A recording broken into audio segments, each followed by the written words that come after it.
Hello everybody and welcome back to Toons Reviews. Thank you all for being here with me today. I had a very exciting weekend in Toronto. I was invited for an independent film festival. But before I get into that, please, if you're not already a subscriber, go ahead and click that subscribe button and hit the notification bell so that you can see when we have content that we push out.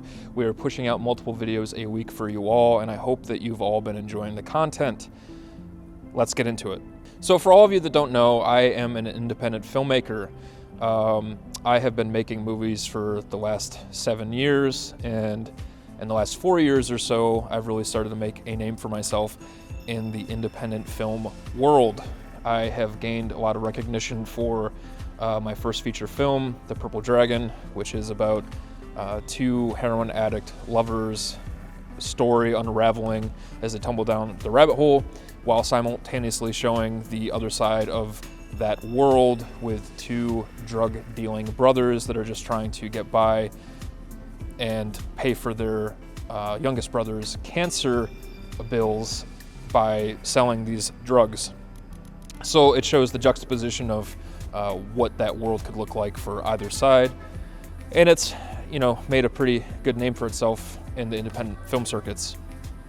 Recently, I have made a couple films, one called Ezra and the Unicorn, which is about a lonely man dealing with psychosis and the loss of his mother, and he starts to see a unicorn who he befriends, and it's a really fun story because the unicorn only communicates with a kazoo, and that's a really heartbreaking, heartwarming, fun little adventure, and that just won me Best Producer when I was up in Canada, so that's one of the awards here in my hand. And it was up for a Best Actor, actually 2 Best Actor awards for Kevin Hashman, who was my lead, and it was also up for Best Experimental Film. And we also just did a spaghetti western horror film called 60 Acres and a Mule, which is also a bit experimental, where the ending is the beginning and then it retracts and the beginning is the ending. And that's a very fun black and white 4x3, shot in 4x3. So if you're familiar with films like The Lighthouse, it looks a lot like that, very contrasty. And that was up for Best Short Film, which I won. And it was also up for Best Editing and Best Cinematography, which it did not win. This all to say that this was a very pivotal moment in my time in as a filmmaker, because I got to experience being on the red carpet for the first time.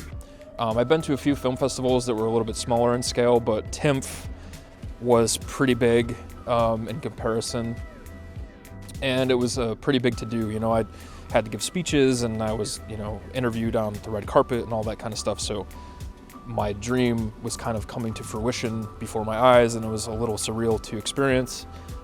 Very interesting, very fun. There was a gala the second night, and the first night was the award ceremony, so very fun. All that to say, I'll provide some photos in the video as well. You'll see me kind of dressed up in a suit for one and dressed up in a velvet tuxedo for the other. And I got a lot of questions when I was posting these photos. What was my scent of the night for both of these experiences?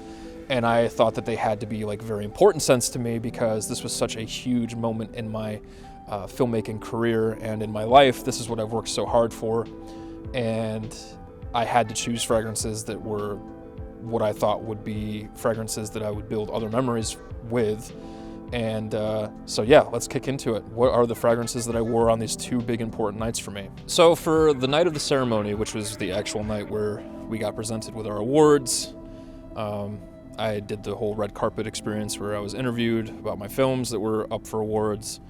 The other interesting thing was there was no ceremony last year, so I got 3 awards for my film The Purple Dragon from last year as well. So altogether I took home 5 awards. 2 Best Director awards for The Purple Dragon, and 1 International Best Film for under $5,000, I believe is what it was. So a long categorical name. But I got all these questions for all the films that I was there for, which was a lot of fun and pretty nerve-wracking. Contrary to popular belief, I think that there's basically one of two directions you go in when you're seeking out to be an entertainer of sorts, someone that's constantly in the limelight. And that's basically either you love attention and you thrive off of it, or you really kind of reject it and have a difficult time with it. And I find myself being very confident in stature and like how I present myself, but also it does become pretty nerve-wracking to answer a lot of questions from people that you've never met before, or engaging with all these people and networking, and it's a lot of fun. I definitely thrive off of that energy, but it is pretty nerve-wracking at the same time. So I went with something the first night for the award ceremony that was very calming for me, very at home, soothing, comforting. So I wanted to go with something very warm. Also in Toronto, it was raining, so the weather was a little bit cooler. It was a little bit more damp. I'd say it was probably like 56 or so degrees Fahrenheit. So I wanted to go with something that was a little bit more fall-centric as well. So I went with my dude Josh Lobb's new fragrance, Mund by Slumber House. This fragrance, I'll tell you right now, this is going to be something that I just blow through. This is a little bit of peach, a little bit of like an almond, cinnamon. There's definitely lots of spices like nutmeg, and there's some honey. There's a little bit of like a brandy accord, or like an apple liqueur accord in there as well. And it's just overall very, very festive and comforting to me, and I really wanted to kickstart making some wonderful memories with this fragrance, so because I absolutely love it.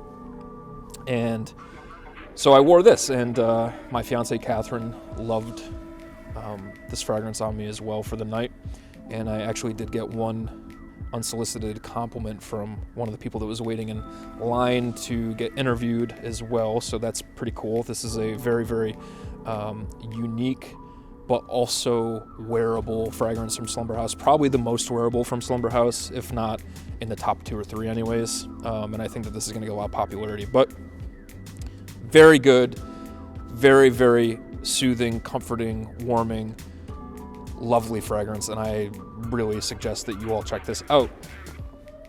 Now, for night number 2, which was the gala, which I wore a tuxedo for, that was the more like a ball, like you're at a ball kind of experience, and you get that like Beauty and the Beast type vibe where everything is like chandeliers, the crystal chandeliers and the marble floor, and everything is just like grand and beautiful and very, very exciting.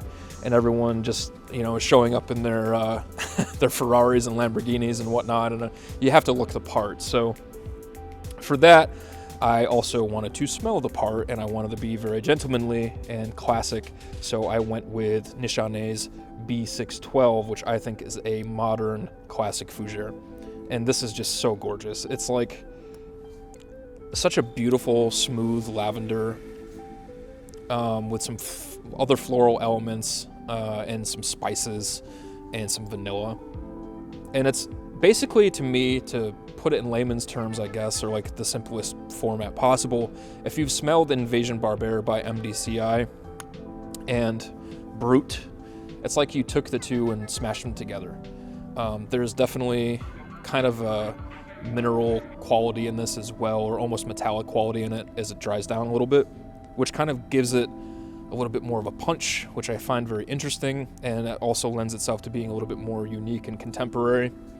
And I just think that this is like incredibly upper scale, gentlemanly, and something that's very, very classically upper scale in the sense of how the fragrance wears, and it projects and lasts forever too. So it's one of those where it's a fougere fragrance that lasts a very long time on my skin, which I really do appreciate. Fougere has become one of my favorite categories in fragrance in the last maybe 1.5 or 2 years, and I really have been enjoying them. This one is probably currently my favorite. So I pulled this out. I wanted to look and feel handsome with the experience that was happening. I wanted to feel confident because I had to give a speech, and I wanted to just radiate all of those qualities, and I think that this definitely helped. So those are the 2 fragrances that I wore over the weekend in Toronto while I was celebrating a few of my films and getting to experience the kickstart to what I hope is a very, very long lasting career as I start to delve more into that. And yeah, what a beautiful experience, and I'm really happy I got to enjoy it with my fiance and my friend Vicky, and it was just such a surreal moment. So thank you all for watching, and I hope you all enjoyed, and I will see you all later. Bye, everybody.